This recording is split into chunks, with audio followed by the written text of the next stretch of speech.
አንድ ሊቀ ጳጳስ እንዴት ሰው እንትን ይላል? ትንሽ እንደው ሰው አያፍርም እንዴ? ይሄ በጣም ከባድ እኮ ሲኦል የሚያስገባ ትልቅ ወንጀል እኮ ነው። ይህን በረከት ፍጹም በረከት አድርግልን።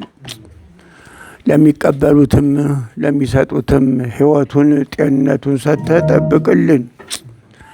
የምሕረት አምላክ ሆይ በምሕረት አስበን። አሜን። አቡነ ዘበሰማያት እግዚአብሔር ይባርክልን። እግዚአብሔር ይባርክ። ብፁዕ አቡነ ፋኑኤል ሊቀ ጳጳስ ይህንን ሕንፃ ለመቄዶንያ የበጎ አድራጎት ማህበር በስጦታ አበረከቱ። ግንቦት 2 2018 ዓመተ ምህረት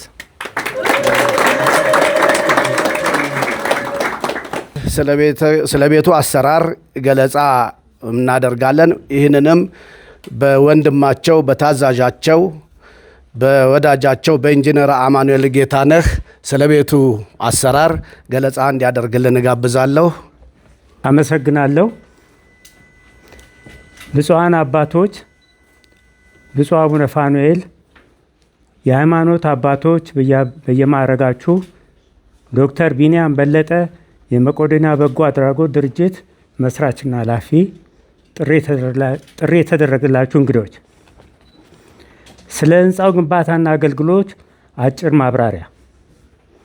ብፁዕ አቡነ ፋኑኤል ረጅም ጊዜ አገልግሎት በሰጡበትና በኖሩበት ሰሜን አሜሪካ ወደ አገራቸው የመመለስ እቅድ ስለነበራቸው በሚመለሱበት ጊዜ ለራሳቸው መኖሪያና በተጓዳኝ ወላጅ አልባ ህፃናትንና ድጋፍ የሚሹ አረጋውያንን እየረዱ አብሮ ለመኖር ዓላማ ስለነበራቸው በዚሁ መነሻነት ይህንን የሚያካትት ቤት ለመገንባት ሰፋ ያለ ቦታ ለመግዛት ይዞታው ከመሃል ከተማ ወጣ ያለና ግቢ ያለው ይዞታ እንዲፈለግ በጠየቁት መሰረት በተለያየ ቦታዎች አማራጭ ለማየት ተሞክሮ በዚህ መነሻነት ይህን ያለንበትን ቦታ በአቃቂ ቃሊቲ ክፍለ ከተማ የሚገኝ የቦታው ስፋት 544 ካሬ ሜትር ቦታ በ250 ሺህ ብር በጊዜው ፈራሽ ሰርቪስ ያለው ሰኔ ወር 1996 ዓ.ም ተገዛ። ብፁዕ አባታችን በቦታው ላይ ሊገነባ የታሰበውን ህንፃ ከላይ እንደጠቀስኩት ለራሳቸው የሚሆንና ለሚሆን መኖሪያና በአንድ በኩል ሌላውን በሌላ ወገን ለበጎ አድራጎት አገልግሎት እንዲሆን ሁለቱም የተለያዩ መውጫ ደረጃ፣ የእንግዳ መቀበያ ሳሎን እና የወጥ ቤት እንዲኖራቸው በተጨማሪም ሁሉም የመኝታ ክፍሎች የራሳቸው የሆነ መታጠቢያ ቤት እንዲኖራቸው ስላሳሰቡ ይህን ፍላጎት የመነሻ ሀሳብ ለዲዛይን ባለሙያ በማስረዳት ኦቲቲ ኮንሰልት አርክቴክትስ ኤንድ ኢንጂነርስ ድርጅት ብፁዕ አባታችን ባሰቡት መልክ ከጠበቁት በላይ የሆነ የህንፃ ዲዛይን ይህን ያያችሁትን G+2 ፕላስቴራስ ህንፃ ህንፃው ተሰርቷል። ህንፃው የመሬት ወለሉ ያረፈው 271 ካሬ ሜትር ላይ ሲሆን ጠቅላላው የህንፃ ወለል 815 ካሬ ሜትር ያረፈ፣ ግቢው የመኪና ማቆሚያ፣ የአትክልት ቦታ፣ በቂ ትርፍ ቦታዎች እንዲኖሩት የተደረገ፣ ገጽታውም ታይቶ የማይጠገብ ውብ ዲዛይን ተሰርቷል። በዚሁ ዲዛይን ላይ የተሳተፉትን ዋና አርክቴክት መስፍን በረደድ እና ኢንጂነር ግርማ ከበደን ስትራክቸራል መሃንዲሱን ለሰሩት ስራ በእኔና በብፁዕ አባታችን ስም በዛሬው ዕለት በድጋሚ ላመሰግናቸው እወዳለሁ።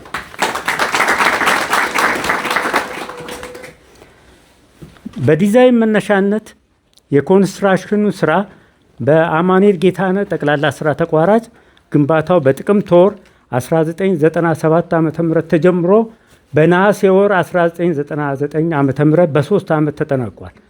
ለዚሁ ስራ ማጠናቀቂያ 2,735,375 ብር ወጪ ሆኗል። ይህን ገንዘብ ለኮንስትራክሽን በቀጥታ የዕቃ ግዢና የባለሙያ ክፍያ ያወጣ ሲሆን የኮንስትራክሽን ድርጅቱ የአገልግሎትና ትርፍ ኦቨርሄድ ኤንድ ፕሮፊት በወጪው ላይ ያልተካተተ መሆኑን ስገልጽ ይህም የሆነበት ምክንያት ብፁዕነታቸው አገራቸው በመግባት ለመኖርና ያሰቡትን በጎ ዓላማ ለማገዝ መሰረት በማድረግ የወንድምነቴንና የልጅነቴን ድርሻ ለመወጣት ሲሆን በተጨማሪ አብረን ለመኖር ባለን ጉጉት የተነሳ ነው። ይህ እንዳለ ብፁዕ አባታችን እኔ አገዝኩ ከምለው የሙያ አገልግሎት በላይ እጅግ በጣም ጥሩ ብዙ በዚህ መድረክ ላይ መግለጽ በማልፈልገው ለእኔና ለቤተሰቦቼ ተደርጎልናል። በተጨማሪም ብፁዕ አባታችን በጸሎታቸው በቡራኪያቸው በፍቅር አግዘውናል። ይህ ህንፃ ከመሬት ግዢ ከዲዛይንና የኮንስትራክሽን አጠቃላይ ወጪ በአጠቃላይ 3 ሚሊዮን 100 ሺህ የኢትዮጵያ ብር እንደሆነ ይገመታል። በዚሁ የኮንስትራክሽን ስራ ላይ የተሳተፉትን ባለሙያዎች ከልብ በድጋሚ እያመሰገንኩ በይበልጥ ከመሰረት ስራ እስከ ማጠናቀቂያ ስራ ፊኒሽንግ ወርክ በጠቅላላ ፎርማነት የሰሩትን አቶ አረጋይ ሀብተ ማርያምን ከልብ አመሰግናለሁ። በአሁኑ ጊዜ ከ23 ዓመት በኋላ ባለው የገበያ ጥናትና የባለሙያ ግምት 120 ሚሊዮን የኢትዮጵያ ብር የሚያወጣ ህንፃ እንደሆነ ይገመታል። ይሁን እንጂ የ48 ቀን የመቄዶንያ የገቢ ማሰባሰቢያ የቀጥታ ስርጭት ፕሮግራም ላይ ሲተላለፍ የነበረውን የ120 ሚሊዮን ብር በአሁኑ የገበያ ዋጋ የሚገመት መኖሪያ ቤታቸውም ብፁዕ አቡነ ፋኑኤል ለመቄዶንያ በስጦታ አስተላልፈዋል የሚለውን የፕሮግራሙ ላይ የተላለፈውን ጠቅላላ ይዘት ካለማየትና ካለመረዳት ይሁን ወይም ሆን ተብሎ ህብረተሰቡን ለማደናገር ብፁዕ አቡነ ፋኑኤል 120 ሚሊዮን ብር ለመቄዶንያ ሰጡ እየተባለ በማህበራዊ ሚዲያው ሲተላለፍ ቆይቷል።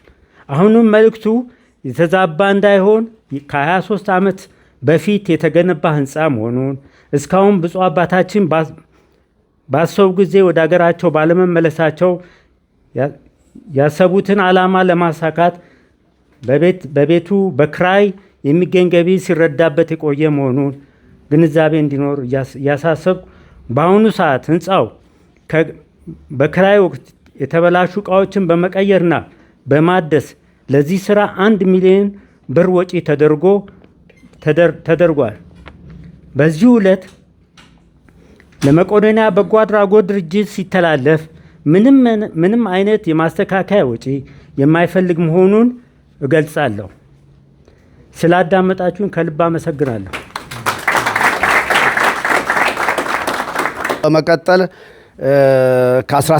ከ17 ዓመት በፊት ተደርጎ የነበረውን የፍርድ ቤቱን የኑዛዜ ቃል በንባብ ይሰማል። ለዚህም አቶ አመሃ ይልማ ያቀርብልናል። አመሰግናለሁ። የተከበራችሁ ብፁዓን አባቶች እንኳን በደህና መጣችሁልን። ለብፁዓን አባቶች ለብፁዕ አቡነ ፋኑኤል፣ ለክቡር ዶክተር ቢንያም በለጠ እና ለውድ ቤተሰቦቻቸው እንዲሁም ለተደረገላቸው የክብር እንግዶች እንኳን ደህና መጣችሁ። ለዚች የቅን ልቦና ስጦታ ተግባራዊ መረካከቢያ ቀን ስለተገኛችሁ በእኔና በውድ አባቴ ስም ምስጋና አቀርባለሁ። ከሁሉም በፊት ከንግግሬን ከመጀመሪያ በፊት የብፁዕ አባታችን የቅርብ አገልጋይና ከስራቸው ብዙ ነገር መማር ስለሆነ ንግግሬን ከመጀመሪያ በፊት ከሐዋርያው ጳውሎስ መልእክት ወደ ቆላስያስ ሚለን ልናገር እንደሚገባኝ ያህል እገልጸው ዘንድ ጸልዩልኝ። ዘመኑን እየተዋጃችሁ በውጭ ባሉትም ዘንድ ጥበብን ተመላለሱ፣ ለእያንዳንዱ እንዴት እንደምትመልሱ እንደሚገባችሁ ታውቁ ዘንድ ንግግራችሁ ሁልጊዜ በጨው የተቀመመ ጸጋ ይሁን ይላል። ይህን እንደ መነሻ መመሪያ አድርጌ እንኳን ደህና መጣችሁ እያልኩ እንግዲህ የተከበራችሁ እንግዶቻችን በመክፈቻው ስርዓት ላይ ወንድሜ አማኑኤል ጌታነህ ቀደም ሲል በገለጹት መሰረት የዚህን ህንፃ አመሰራረትና የተደረገ የአቅም ፈታኝ ድካምና ዋጋ ውጤት የብፁዕ አባታችን ምኞትና ተግባራዊ ፍጻሜ ልገነዘበው በሚችልበት ሁኔታ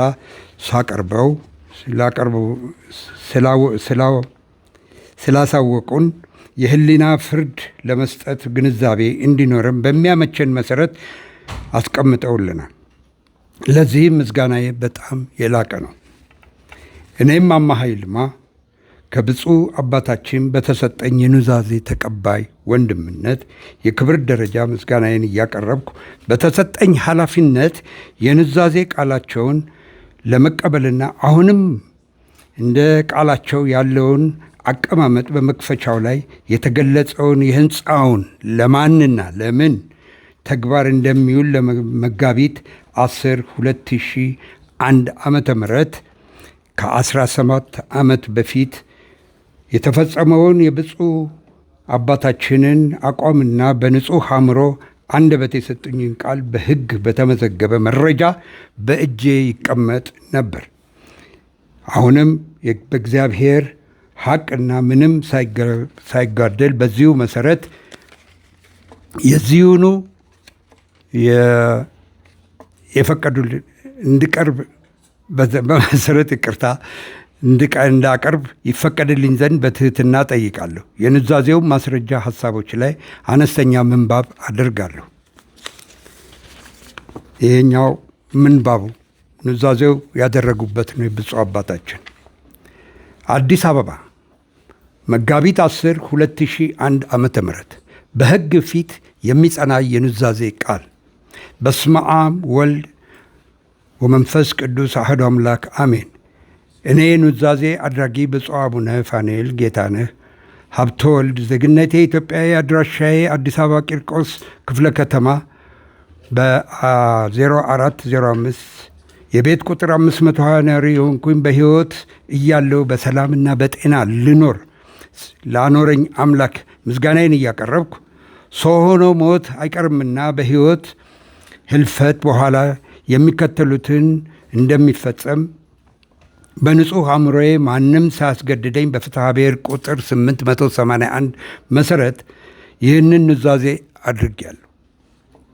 አንደኛ፣ በአዲስ አበባ ከተማ ቃሊቲ ክፍለ ከተማ 1011 የቤት ቁጥር 982 በካርታ ቁጥር ግዴለም እሱን በስሜ የተመዘገበውን የሚገኘውን የግሌን የሆነውን ሕንፃ ለማከራየት ከኪራይም የሚገኘውን አንድ ለድሃ ወይም ወላጅ አልባ የሆኑ ልጆች ማሳደጊያ ማስተማሪያ፣ ሁለተኛ ረዳት አስታዋሽ ላጡ የኢትዮጵያ ኦርቶዶክስ ገዳማት ቤተ ክርስቲያናትና አብያተ ክርስቲያናትን እና ሶስተኛ ለሕንፃው እድገት ተመሳሳይ ወጪውን የሚሆን ለተጠቀሱት በጎ ስራዎች እንዲውል ተናዝዣለሁ። ይህን ከላይ የተጠቀሰውን የቤት ቁጥር 982 የሆነውን ሕንፃ ከገቢው ከነገቢው እንዳይሸጥ እንዳይለወጥ ለሌላ ሶስተኛ አካል በስጦታም ሆነ በሌላ በማንኛውም ሁኔታ እንዳይተላለፍ ሆኖ የብፁዕ አቡነ ፋኑኤል ቀዳማዊ መታሰቢያ ተብሎ በተቋምነት እንዲጠራ ይሁን። ሶስተኛ፣ ይህ ኑዛዜ ሰጭ መነኩሴ በመሆኔ የዚህ ኑዛዜ ሰጭ መነኩሴ በመሆኔ ከአብራኬ የተወለዱ ልጆች የሌለኝ ቢሆንም ሕንፃው በማከራየት ብዙውን ለተጠቀሰው ዓላማ እንዲውል 5 አባላትን የሰው ያለው ቦርድ ኮሚቴ ሰይሜያለሁ። ኮሚቴውም የተዋቀረው 3 አባላት ከሚዋለዱኝ ቤተሰቦቼ፣ 2 አባላት ከስጋ ወላጆች ከማይዋለዱኝ የቅርብ ወዳጆቼ ሲሆን አንደኛው ስልጣነ ክህነት ያለው ካህን ሊሆን እፈልጋለሁ። በዚህም መሰረት ስሞች ተጠቅሰዋል። እሱን እናልፈውና ወደ ዋና ሀሳብ እናልፋለን። ይቅርታ። ከላይ ስማቸው በተዘረዘረው 5ቱ አባላት ንብረት ወራሾች ሳይሆኑ ንብረቱም በአደራ ተረክበው በኑዛዜው መሰረት የተጠቀሰውን የበጎ ስራ እንዲውል ኃላፊነታቸውን እንዲያስተዳድሩ ይሆናል። የሚሰጡትም አገልግሎት በነፃ እንጂ በደሞዝ አይሆንም። ከዚህም በተጠቀሰው 5 የቦርድ አባላት መካከል በሞት ወይም ከአቅም በላይ በሆነ ምክንያት አባል ሲጎል ቀሪው የቦርድ አባል የቅርብ ቤተ ዘመዶችን በአንድነት ሰብስበው የጎደለውን ሰው በስምምነት መርጠው ይተካሉ። በምንጊዜም የሚሰየሙት አባላት ከቤተ ዘመዶቼ 3፣ እንደገና ካህን 1፣ ከቅርብ ቤተሰብና ወዳጆች መሆን አለበት። 6ኛ በኑዛዜው መሰረት የሚተኩ የቦርድ አባላት በተቻለ መጠን የኑሮ ራሳቸውን የቻሉና ኃላፊነት የሚወጡ በአእምሮ ጤነኛ ሆነውና የኢትዮጵያ ኦርቶዶክስ እምነት ተከታይ እንዲሆኑ ይፈልጋሉ። 7ኛ እርዳታው የሚያስፈልጋቸው ገዳማት፣ አድባራት እንዲሁም የሚረዱት ሕፃናትና መምረጥና ከኪራይ የሚገኘውን ገንዘብ በጀቱን መደልደል የቦርድ አባላቱ ኃላፊነት ይሆናል። 8ኛ እኔም ተናዛዡ ይህን ኑዛዜ እየተናገርኩ በኮምፒውተር ተጽፎ አንብቤ ትክክለኛ መሆኑን ተረድቼ ምስክሮች ባሉበት ፈርሜያለሁ። ይህን ኑዛዜ ወዳጆች ፈቅደው ትክክለኛ አእምሮ ስንናዘዝ የነበሩ ምስክሮች፣ 1ኛ እኔ አምሃ ይልማ መኮንን ዜግነት ኢትዮጵያዊ፣ 2ኛው አቶ አበራ ገብሩ በዳዳ ዜግነት ኢትዮጵያዊ። እኛ ስማችን ከዚህ በላይ የተጠቀሰው ምስክሮች ኑዛዜ አድራጊ ወደውና ፈቅደው ያለምንም አስገዳጅነት በትክክል በአእምሯቸው ይህንኑ ሲያደርጉ ኑዛዜውን ተነቦልን ተስማምተን ፈርመናል። ይህ ኑዛዜ ኮፒ 3 ተዘጋጅቶና ተፈርሞ 1ኛው የኢፌዴሪ ፍትህ ሚኒስቴር ሰነዶች ማረጋገጫ መዝገብ ቤት ጽሕፈት ቤት፣ 2ኛ ኮፒው ተናዛዥ ጋር፣ 3ኛው ኮፒ በምስክርነት አቶ አምሃ ይልማ መኮንን እጅ እንዲቀመጥ ተደርጓል።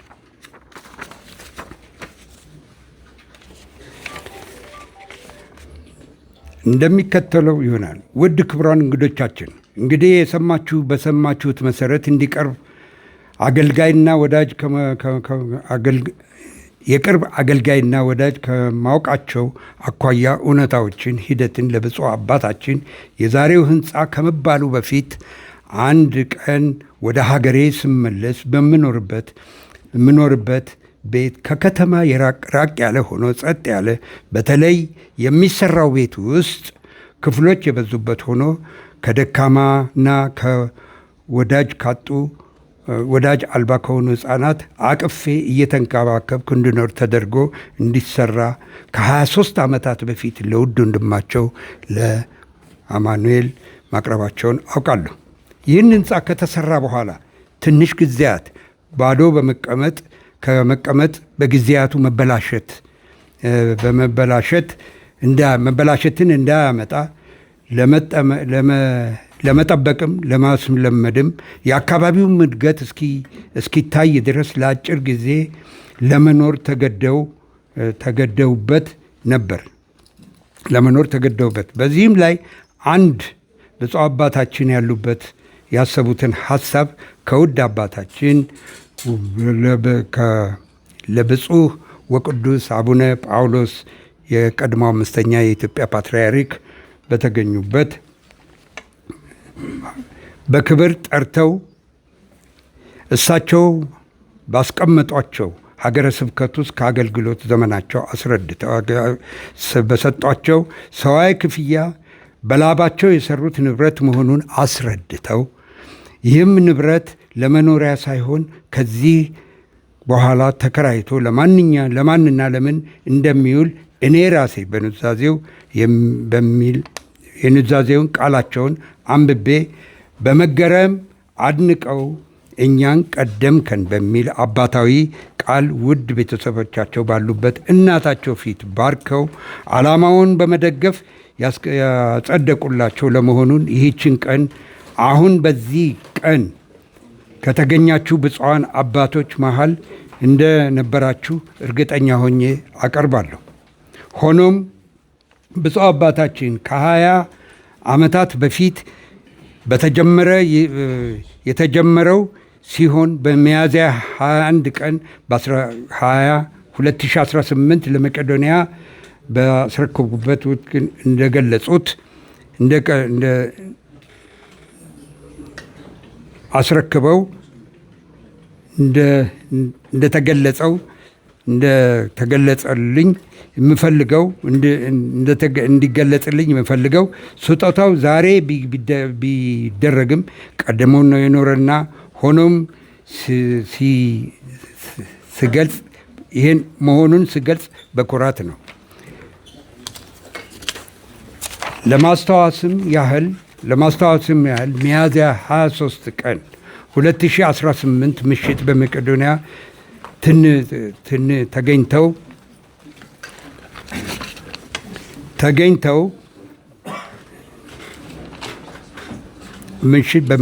ተገኝተው ባደረጉት ቃለ ምልልስ ላይ እንዲህ ብለው ነበር። መስጠትም አለመስጠትም ችግር መሆኑን ገልጸው እኔ ግን ይህን ንብረት የእግዚአብሔርና የሕዝብ በመሆኑ በማመን በግሌ ለረጅም ጊዜ ጥናት ባደረግኩበት ወገንን፣ ሃይማኖትን፣ ዘርን፣ ማንነትን፣ ማግኘትን፣ ማጣትን ባለመለያየት አንድ አድርጎ አቅፎ ያገኘሁትን ድርጅትና ልጄ ኢትዮጵያዊነትን ስላገኘሁበት ለኢትዮጵያ ሕዝብ አስረክቤያለሁ አሉ። ከዚህም በላይ ብፁዕ አባታችን ሀገረ ስብከታቸው በመጡ ቁጥር ከሀገረ ስብከታቸው በመጡ ቁጥር ለተፈናቃዮች፣ ለሕመምተኞች፣ ለችግሮች በበዓለ ንግሶች ላይ በተጠሩበት ጊዜ የሚያቀርቧቸው መብዓ ተረጂዎቹ ይመሰክሩታል። አሁንም ለችግረኞች ከዚህ በላይ በሬ ክፍት ነው የሚሉ አባት መሆናቸውን ስመሰክር ይኸው አጠገቤ ስላሉ መጠየቅ ይቻላል። የዚችው ንግግሬ መዝጋት ይሆን ዘንድ ዮሐንስ አፈወርቅ እንደተናገረው በዚህ ዓለም ላይ ሚዛንን ከሚያስጠብቀው ሰው በላይ በዚህ ዓለም ላይ ነገርን በሚዛን ከሚያስቀምጠው ሰው በላይ የሚያምር መልካም ነገር የለም ብሏልና ለብፁዕ አባታችን ረጅምና ጸጋም በረከት ይብዛላቸው ዘንድ እናመሰግናለን። ብፁዕነታቸው በውልና ማስረጃ ቀርበው ለመቄዶንያ የሰጡትን ስጦታና ያረጋገጡትን ከዚህ እንደሚከተለው አነባለሁ። የመኖሪያ ቤት ስጦታ ውል ስምምነት። ስጦታ ሰጭ ብፁዕ አባ ፋኑኤል ጌታነህ ሀብተወልድ፣ ዜግነት አሜሪካዊ፣ ትውልደ ኢትዮጵያዊ፣ አድራሻ አዲስ አበባ ለሚኩራ ክፍለ ከተማ ወረዳ 10 የቤት ቁጥር አዲስ። ስጦታ ተቀባይ ወይዘሮ እሌኒ ገብረ ኢየሱስ ተክለ ሃይማኖት፣ ዜግነት ኢትዮጵያዊት፣ የመቄዶንያ በጎ አድራጎት ማህበር ስራ አስኪያጅ ህጋዊ ወኪል በውክልና ስልጣን ቁጥር ቅጽ 3 00 1993 1/2013 ቀን 12/8/2013 አድራሻ አዲስ አበባ ለሚኩራ ክፍለ ከተማ ወረዳ 10 የቤት ቁጥር አዲስ።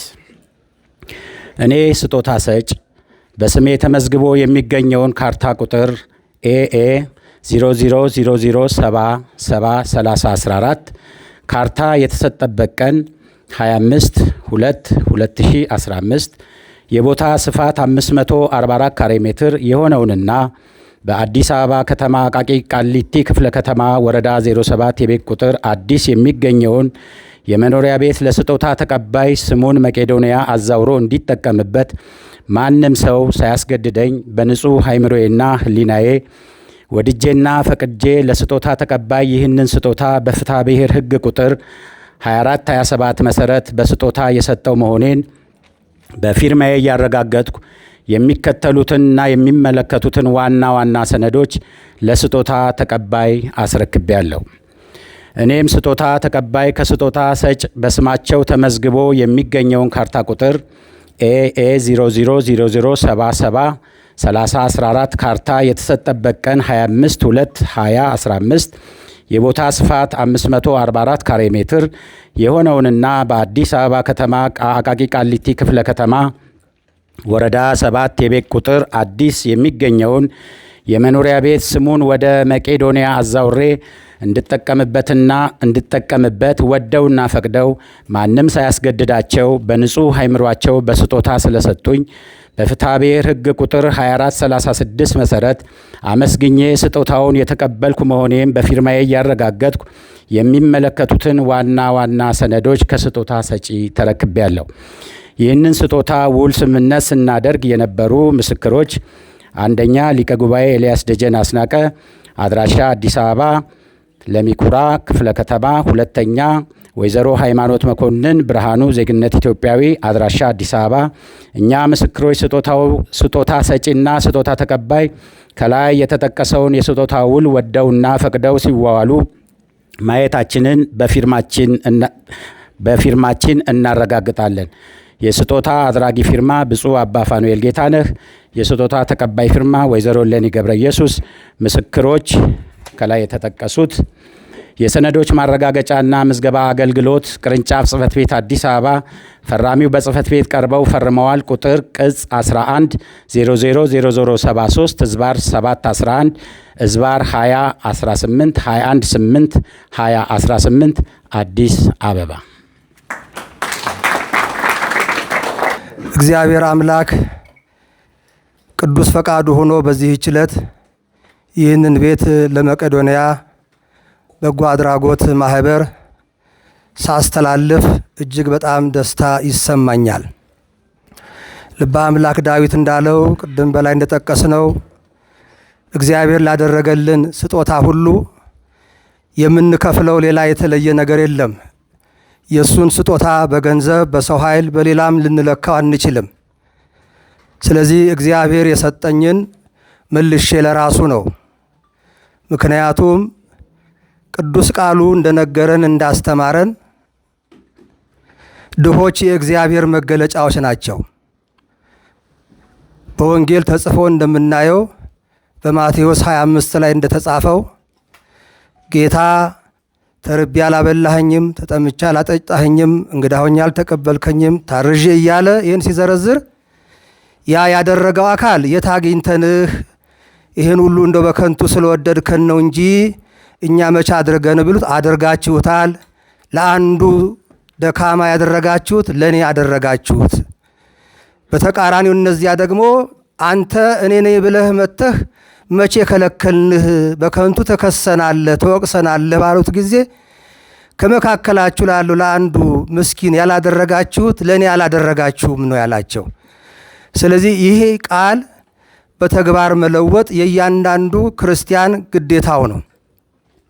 ስለዚህ እኔ ይህንን ቤት ቅድም በመግቢያውም ወንድሜ አማኑኤል እንደተገለጸው አቶ አማሃም እንዳሉት ይሄ ቤት ሲሰራ እኔ አንድ መነኩሴ ነኝ። በዚህ ሁሉ ቤት ውስጥ ለመኖር አይደለም፣ ዓላማ ነበረው።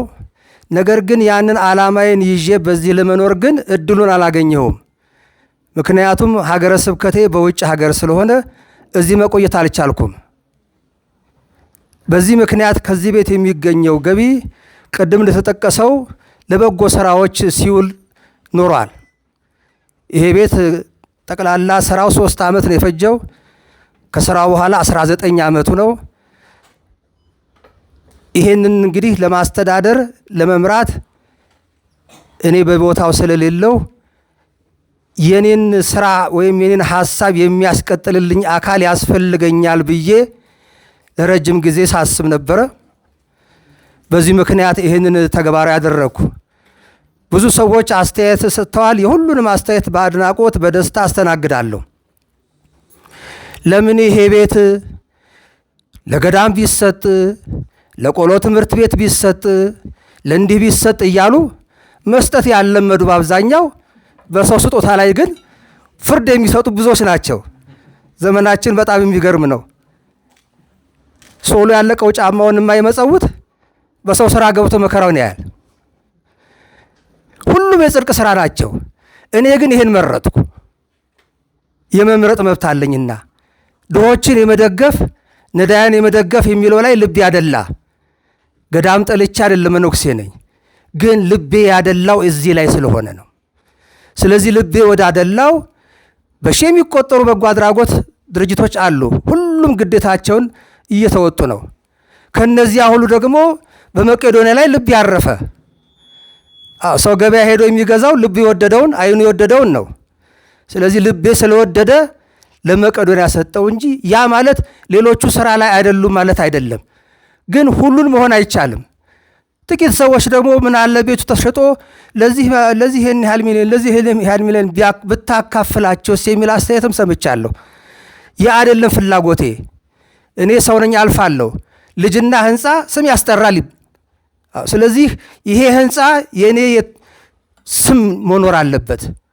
ነገ ስሞት እንደተባለው እኔ ልጅ የለኝም። ስለዚህ ይሄ ህንፃ ለአንድ ድርጅት ተሰጥቶ ያ ድርጅት እንዲጠብቀውና ታሪክ እንዲሆን ነው። በዚህ ምክንያት ነው የተመረጠው። ቅድምም ተነግሯል። 120 ሚሊዮን ብር አይደለም እኔ ሌላ ምንም ነገር የለኝም። የሚቆጠር ብር አይደለም እኔ ያለኝ። ይሄ ቤት በጊዜው ቅድም እንደሰማችሁት ነው 3.1 ሚሊዮን ነው የፈጀው። ይሄ ቤት ከ21 ዓመት በፊት እንግዲህ የነበረውን ዋጋ ታውቃላችሁ። ስለዚህ ብዙ ሲነገር ስለሰማን ይሄን እንድትረዱት ነው። እኔ ያስረከብኩት በጊዜው በዚህ በ3 ሚሊዮን ብር የተሰራ ነው። ዛሬ ግን ባለሙያዎች ገምተውት 120 ሚሊዮን ደረሰ አሉ። ይሄ ነው። የዛሬ 20 ዓመት ዶሮ ስንት ብር ነበረች? ዛሬ ስንት ናት? በቃ እንደዛ አስቡት። ይሄ ነው። እንቁላል ስንት ነበረ የዛሬ 20 ዓመት? በቃ ይሄ ነው። ይሄ ነው የሆነው። ስለዚህ ይሄ ድርጅት እንዲሰራበት እንዲያገለግልበት ነው ያደረኩትና ይሄንን እንድትረዱልኝ እፈልጋለሁኝ። በእውነት ብፁዓን አባቶች ከልብ አመሰግናለሁ። ውዱን ጊዜያችሁን ስብሰባ ላይ ነው፣ የሲኖዶስ ስብሰባ ላይ ነን ያሉን ታውቃላችሁ። የነበረቻቸው ረፍት ዛሬ ብቻ ናት።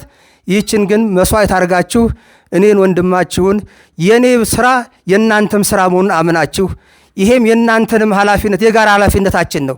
ይህንን ለመወጣት ውድ ጊዜያችሁን ስለሰጣችሁኝ እያመሰገንኩ ክቡር ዶክተር ቢንያም የቤቱን ሰነድ ካርታ እንድትረከብልኝ ከብፁዕ አቡነ ዲዮስቆሮስ በትህትና ጠይቃለሁ። ይሄ የቤቱ ካርታ ነው። ይህን ሰነድ ብፁዕነቱ ያስረክቡልኝ።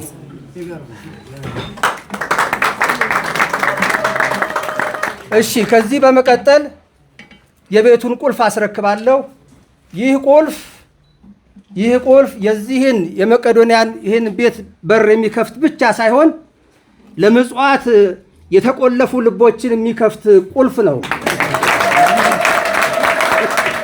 ይህ ቁልፍ ልባቸው ለፍቅር፣ ለሰላም፣ ለአንድነት ለተቆለፈባቸው ሁሉ ልቦናቸውን የሚከፍት ቁልፍ ነው።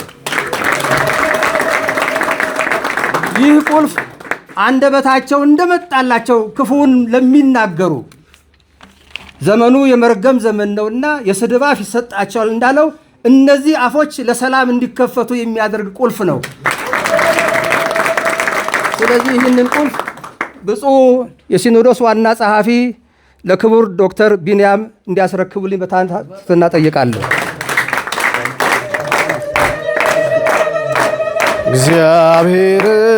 እግዚአብሔርን አመስግኑ፣ ስራ ግሩም ድንቅ ነው በሉ። እግዚአብሔርን አመስግኑ፣ ስራ ግሩም ድንቅ ጥበብን የሚሰጥ ጥበበኛ ፍርድ የማያጓድል እውነተኛ ዳኛ እንደ እርሱ ያለ ከቶ አይገኝም። እግዚአብሔር ግሩም ነው ዘለዓለም። እግዚአብሔርን አመስግኑ፣ ስራ ግሩም ድንቅ ነው በሉ።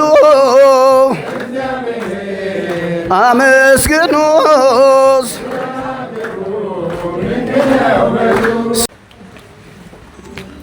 እሺ፣ በጣም አመሰግናለሁ። ብፁዓን አባቶች አበው ሊቃነ ጳጳሳት በረከታችሁ ይደርብኝ። ዛሬ ሁላችሁም እዚህ የተገኛችሁ በሙሉ በጣም እናመሰግናለን። ሊቃነ ጳጳሳት፣ የቤተ ክርስቲያን አባቶች ሁላችሁም የሚዲያ አካላት እዚህ ስለተገኛችሁ በጣም እናመሰግናለን። የዛሬው ፕሮግራም ያው የመቄዶንያ ፕሮግራም ነው። ብፁዕ አባታችን እንደዚህ አይነት ሀሳብ አልነበራቸውም። በ21 በእመቤታችን ቀን በውልና ማስረጃ ሰጥተው ሊሄዱ ነበር የፈለጉት። እኛ ግን በጣም አስቸግረናቸው ያው ሌላም ሰው ደግሞ ምሳሌ ይሆናል ሰዎችም ይሄን አይቶ ያረጋሉ ብለን ነውና እኔንም አመሰግናለሁ እሳቸው። ዛሬም ይሄን ፕሮግራም የተደረገው ባለፈው ላይቭም ሁሉ ነገር የመቄዶንያ ሀሳብ ነው። ስለዚህ ስለመጣችሁ እጅግ በጣም እናመሰግናለን። ብፁዓን አበው ሊቃነ ጳጳሳት ቀሲስ ታጋይ አባ ሕፃንም እዚህ አሉ፣ ክቡር አባታችንም አባ ገብረ መድኅን እሳቸውም አሉ። ሁላችሁም እዚህ የመጣችሁ በሙሉ እዚህ ስለመጣችሁልን በጣም እናመሰግናለን። ብፁዕ አበው ሊቃነ ጳጳሳት እንግዲህ በተለያየ ጊዜ መቄዶንያ እየመጣችሁ የምትባረኩን የምታግዙ ናችሁ። ዛሬ ደግሞ እዚህ ደግሞ መስዋዕት አድርጋችሁ ስለመጣችሁ በተለይ እናንተን ከልብ አመሰግናለሁ። እግዚአብሔር ይስጥልን። እንግዲህ ይሄ ቤት አሁን የምታዩት ቤት ነው። በጣም ለአረጋውያን በጣም ምቹ የሆነ ነው እና ብፁዕ አባታችን ብፁዕ አቡነ ፋኑኤል ያደረጉት ነገር በጣም ትልቅ ስራ ነው። በነገራችን ላይ እሳቸው በ18 ዓመታቸው የመነኮሱ ናቸው በደብረ ሊባኖስ። ትንሽ ስለሳቸው አጠር አድርጌ ልንገራችሁ። ብፁዕ አባታችን በ18 ዓመታቸው በደብረ ሊባኖስ መንኩሰው በምንኩስና ከዛ ቤተክርስቲያን አስተዳዳሪነት በሊቀ ጳጳስነት ረጅም ዓመት ያገለገሉ ናቸው። እንግዲህ የእግዚአብሔር ጥሪ መሆኑን የምታውቁት አንድ ሰው በ18 ዓመቱ መልኩሶ ለዚህ ክብር መብቃት የእግዚአብሔር ጥሪ ነው ማለት ነው። ስለዚህ ትልቅ አባታችን ናቸው። ከዛ ውጭ ደግሞ ረጅም ዓመት አሜሪካን ሀገር የኖሩ ናቸው። በ1985 ዓመተ ምህረት ጀምሮ ማለት ነው። 1985 ዓመተ ምህረት ጀምሮ ረጅም ዓመት አሜሪካ ሀገር የኖሩ አባት ናቸው። ይሄን የምለው መሰላቸው አንዳንድ ሰዎች ብር ከየት አመጡ የሚሉ ሰዎች አሉ። አንደኛ አይመለከታቸውም፣ ምንም መብት የላቸውም ሲጀምር። እኔ ያው የመጨረሻው ዘመን አይደል አሁን የመጨረሻው ዘመን ነው በነገራችን ላይ። እኔ የሰው ድፍረት ይሄ እኮ ሲኦል የሚያስገባ ነገር ነው እየተናገሩ ያሉት ቢገባቸው ማለት ነው። እና ይሄን ያህል ዓመት የኖሩ አባት የንስሐ ልጆች አሏቸው፣ ብዙ አላቸው። ቤተክርስቲያንም ለምግብ የሚሰጣቸው ነው። ያችን አጠራቅመው ትንንሽ ሰዎች ከመርዳት ያን ጠርቀም አድርጎ ለበጎ ነገር መዋል እኮ ብልህነት ነው ራሱ። ያን ሰው ለተለያየ ሰው ሊረዱ ይችሉት ነበር፣ ግን ያችን ጠርቀም አድርገው ቋሚ ነገር ማድረጋቸው ጭንቅላት የእሳቸውን ዊዝደም ያሳያል ብዬ ነው የማስበው። አንዳንድ ሰው ዝም ብሎ ብሮም ይበትናል ለዚህም እያደረገ ለመርዳት ነው እሱ በነገራችን። ከዛ ይልቅ ግን ቋሚ ነገር ላይ አውየው ሰዎች ይረዱበት ብለው የሰሩት ቤት ነው ይሄ ቤት። ሲጀመር ደግሞ ይሄ ቤት የተሰራው በትንሽ ብር ነው። ለምን? ወንድማቸው አሉ ኢንጂነር ኮንትራክተር ናቸው፣ ስመጥር ኮንትራክተር ናቸው። ኢንጂነር አማኑኤል እሳቸው ነው የሰሩት። ምንም ኮስቱ በጣም ትንሽ ነው ማለት ነው።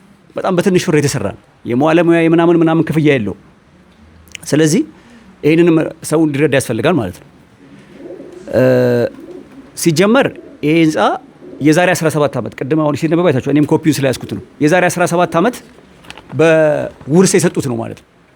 አላማውም ለዚሁ ፐርፐዝ ነው ማለት ነው። የዛሬ 17 ዓመት በውርስ ለተቸገሩ ሰዎች፣ ወላጅ አልባ ህጻናት፣ ለአረጋውያን እንዲጠቀሙበት የተደረገ ነው። ስለዚህ እሳቸው እቅዳቸው ኢትዮጵያ መኖር ነው። በደንብ ተረዱ ይህን ሀሳብ። በተለይ ሚዲያ ተቋማት ብዙ ጊዜ ካለመረጃ ነው ብዙ ሰው የሚያወራው የሚመስለኝ። ለምሳሌ እሳቸው ይህንን ነገር ለማድረግ እዚህ መኖር አለባቸው። ይሄ የተቋቋሙ እርዳታ ለማድረግ ነው ይሄ ቤት የተሰራው። ነገር ግን ያን እርዳታ ለማድረግ በአጋጣሚ በተለያየ ጊዜ ካለ ፍላጎታቸው ውጭ እየተመደቡ እየሄዱ ስለሆነ ያን ነገር የሚያስቀጥል ተቋም ፈለጉ ማለት ነው። ስለዚህ የጀመሩትን የበጎ ተግባር ለማስቀጠል እዚህ ስለሌሉ ማለት ነው ሀሳባቸው እዚህ እየኖሩ አብረው እየኖሩ ልክ እንደ መቄዶንያ ማገዝ ነበር የፈለጉት። ያን ነገር አልቻሉም ማለት ነው ውጭ ለሚኖሩት። ስለዚህ ምን ማድረግ አለባቸው? አማራጭ የላቸውም። ለበጎ ተግባር ሰጡ ለመቄዶንያ ማለት ነው። ስለዚህ በዛ ምክንያት ድሮም በነገራችን ላይ መቄዶንያ ከተቋቋመ ጀምሮ ይባርኩናል፣ ሊመጣሉ፣ ያግዛሉ፣ በየጊዜው ያግዛሉ እና ከቤት ኪራዩም እኛ ራሱ ስንጠቀም የነበርን ሰዎች ነው መቄዶንያ ማለት ነው። ስለዚህ ዛሬ ደግሞ ኪራዩ ቀርቶ በቋሚነት ሰዎች እንረዳበት ስለተፈለገን የተሰጠን ማለት ነው። ስለዚህ ይሄን ነገር ሰው ሊረዳው ይፈልጋል ማለት ነው። ቅድም አባታችን ሲያወሩ ነበር። ለምሳሌ ለገዳማት ለቤተክርስቲያን እንደዚህ የሚሉ ሰዎች አሉ። ለምሳሌ ቅዱስ ዮሐንስ አፈወርቅ ምንድን ነው ያደረገው? መጀመሪያ ገና ፓትርያርክ ሲሆን ቤተክርስቲያን የነበረው ወርቅ ሸጦ ለድሆች ሰጥቷል። ከዛ በኋላ ሰዎች ምን አሉት? ጭራሽ ሌባ ነው። ማንን? ቅዱስ ዮሐንስ አፈወርቅን እኮ። አይገርማችሁ? ሰዎች የቤተክርስቲያንን ወርቅ ሸጦ ለድሃ ስለሰጠ ማለት ነው። እንግዲህ ቅዱስ ዮሐንስ አፈወርቅን ሌባ ያለ ሰው ምን ትላላችሁ? እንግዲህ እሳቸው ደግሞ ከዛ አልፎ የራሳቸው ነው ደግሞ የኛው ሰዎች ልጆች የሰጧቸውን ንስሐ ልጆቻቸው ያንን ለእርዳታ ድርጅት ቢያደርጉ ይሄ ምን የሚገርም አይደለም ማለት ነው። ጭራሽ የቤተ ክርስቲያን እኮ ነው እሱ ለድሃ የሰጠው የቤተ ክርስቲያንን ሀብት ማለት ነው። እሳቸው ደግሞ ራቸው የሰሩትን ለድሃ ነገር መጠቀማቸው የቤተ ክርስቲያን ሀሳብ ነው። ይሄ እኮ ቤተ ክርስቲያን ሊረዳው የሚገባው ጉዳይ ነው። በነገራችን ላይ አረጋውያንን የተቸገሩ ሰዎችን ቤተ ክርስቲያን ራሱ ሊያግዘው የሚገባው። ስለዚህ ለቤተ ክርስቲያን ይስጡ ምናምን የሚለው ነገር እኔ ለምሳሌ ህንፃ ቤተ ክርስቲያን ከመሆን ህንፃ ስላሴ እንርዳ ካሉ የተሻለ ሀሳብ ነው ብዬ ነው የማስበው። ቅዱስ ዮሐንስ አፈወርቅም ያንን የሚያስተምረው እኔ የማውቀው ማለት ነው። ብዙ ጊዜ ድሆችን እርዱ እያለ ነው የሚያስተምረው። ቤተ ክርስቲያን መስራትም ጥሩ ነው። ይሄ ግን የበለጠ እንደሆነ ነው እንግዲህ እኔ የማውቀው እውቀት ይሄ ነው። ለምሳሌ ብትጠይቁኝ ስለዚህ ሰዎች የእግዚአብሔርን ስራ ከማድነቅ በፈቃድ እግዚአብሔር ያደረጉትን ነገር ማመስገን ሲገባ አላስፈላጊ ንግግር ማውራት ምንድን ነው? አንደኛ ይሄ የመጨረሻው ዘመን ላይ ነው ያለን። አንድ ሊቀ ጳጳስ እንዴት ሰው እንትን ይላል? ትንሽ እንደው ሰው አያፍርም እንዴ? ይሄ እኮ በጣም ከባድ እኮ ሲኦል የሚያስገባ ትልቅ ወንጀል እኮ ነው። የቤተ ክርስቲያን መሪ የክርስቶስ ተወካይ ማለት ነው አንድ ሊቀ ጳጳስ ማለት። እንደው ሌላውን ተዉትና ማለት ነው። ስለዚህ ይሄ ነገር በጣም ሊሻሻል የሚገባው ይመስለኛል። አባቶችም እዚህ ጉዳይ ብታስተምሩበት ጥሩ ነው። አንዳንድ ጊዜ እኮ ጥሩ አለማድረግ ይሻላል። ጥሩ አደረግን ብሎ ከማውራት ምንም የማይረዳ ሰው ይሻላል። ምንም ቤተክርስቲያኑ ምንም ንሆ የሌለው ሰው ንሆ አለኝ ብሎ ከሚያወራው ሰው ምንም ከሃዲም ሊሻል ይችላል። በተግባር እኮ እያሳየ ነው። ስለዚህ ይሄ ነገር ትክክል ስላልሆነ እንዲታረም ስለፈለግኩ ነው። ጸሎትን እንፈጽማለን። እርስዎን ደስ እናሰኛለን። በዚህ ቦታ ላይ በጣም የተጎዱ አረጋውያንን አባቶች፣ እናቶችን በማስገባት እርስዎ ያሰቡትን የተመኙትን ነገር ለማድረግ ቃል እንገባለን።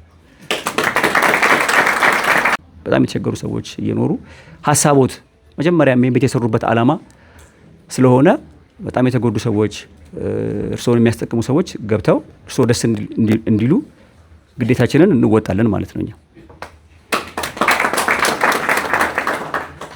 እንግዲህ መቄዶንያ እንደምታውቁት የተለያዩ ሰዎች ድጋፍ ያደርጋሉ፣ በገንዘብ፣ በስጦታ፣ በአይነት እንደዚህ። ግን ዛሬ እንግዲህ 14 ዓመት እየሆነ ነው መቄዶንያ። በዚህ በ14 ዓመቱ እንግዲህ ይሄ ትልቁ ስጦታ ነው።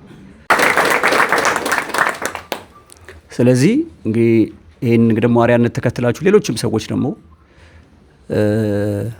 የብፁዕ አባታችንን መልእክት ነው። እሳቸውም ሰው እንዲረዳ ይፈልጋሉ። የእግዚአብሔር ፈቃድ ነው እየፈጸሙ ያሉት እሳቸውና ሌሎቻችሁም ደግሞ እንደዚህ የምትችሉ ካላችሁ በምትችሉት ብታግዙ በጣም ደስ ይለናል። መቄዶንያ ቋሚ ገቢ የሌለው ነው። የውጭ ፈንድ የለውም። በእግዚአብሔር ኃይል የሚሰራ ነው። ከ9 ሺህ ሰዎች በላይ ያለምንም የውጭ ፈንድ 56 እንግዲህ 57 ቅርንጫፎች ደርሰዋል። አሁን በዚህ የምናደርገው እንግዲህ ቋሚ ገቢ ሳይኖረን ስለሆነ በሚዲያ ላይ ይህንን የምትከታተሉ ሰዎች ደግሞ በምትችሉት እንድታግዙ፣ መታችሁ እንድትጎበኙ፣ ማንኛውም ስጦታ እንድትሰጡ በዚህ አጋጣሚ ጥሪ ያስተላልፋለሁ። ወንድማቸውን ደግሞ ኢንጂነር አማኑኤል ይባላሉ።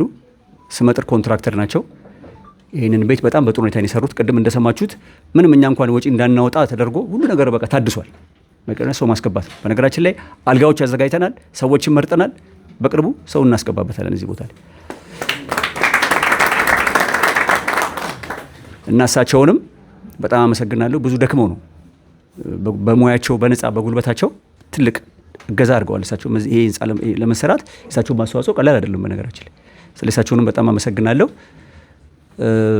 ብፁዕ አባታችን ደግሞ የነገሩን ለኔ የኔ የካቲት 1 ነው ጾም ከመግባቱ በፊት ማለት ነው። ቤቱን ያሉን መተናየን ውልና ማስረጃ ጨረስን። እኔ በጣም አንድ ነገር ልንገራችሁ ብፁዓን አባቶቻችን፣ እኔ ብዙ ሰዎች ሲሰጡ እንደሳቸው ደስ ብሎ ሊሰጥ ሰው አላየሁም እስካሁን። ከልቤ ነው የምነግራችሁ። እጅግ በጣም ነው ደስ ያላቸው። በቃ ከ2 ወር በኋላ ነው የመጡት እዚህ የቅዱስ ሲኖዶስ ስብሰባ ሲሆን የካቲት ግንቦት እና 3 ወሩ በጣም ነበር የረዘመባቸው። 3 ወሩ በጣም ነው የረዘመባቸው እና በዚህ በ3 ወሩ በቃ እንዳይሞቱ ነገር እንደው በቃ በጣም ከመጓጓቱ የተነሳ ይሄ በእውነት ነው ምስክር መሆን ስለምችል ማለት ነው። እና እንደዚህ የሚሰጥ በደስታ ይስጥ የሚለው ቃል ማለት ነው። በጣም በደስታ ውልና ማስረጃ ሄደው ቤቱ ሲሰጡ አልቅሰዋል። ሰው እኔ ነበር እንደዛው ከመሆን የነበረብኛል እኔ ስለተሰጠኝ ማለት ነው። እኔ ተረጂ ነኝ። እንደዛ ብደሰት ትክክል ተገቢ ነው። ምክንያቱም እንደዛ አይነት ትልቅ ስጦታ አግኝተናል። እሳቸው ግን ያን ነገር በማድረጋቸው ነው እንደዛ ደስ ያላቸው። በደንብ የምሬን ነው የምነግራቸው። እጅግ በጣም ነው ደስ ያላቸው። እና እንደዚህ ነው እንግዲህ በመስጠት ከእግዚአብሔር የሚሰጠውን ዋጋ ያወቀ ሰው እንደዚህ ነው ደስ የሚለው እንጂ የተለያየ ትችት በመስጠት አይደለም። በመስጠት ከእግዚአብሔር የሚገኘውን ዋጋ ምን ያህል ክብር እንዳለው ያን እያሰቡ ይመስለኛል። እና እጅግ በጣም ነው ደስ ያላቸው እና በጣም በጉጉት ነው በቃ 3 ወሯ የደረሰችላቸው። እና በዚህ አጋጣሚ እስከ ዛሬ ከረዱን ሰዎች እንደዚህ አይነት ነገር ስላላየሁኝ ነው። ስለዚህ ብፁዕ አባታችን በጣም እናመሰግናለን። እግዚአብሔር ይስጥልኝ። በሰላም እንደዋለ በሰላም ያሳድረን። አሜን። አቡነ ዘበሰማያት አቡነ ዘበይትቀደስ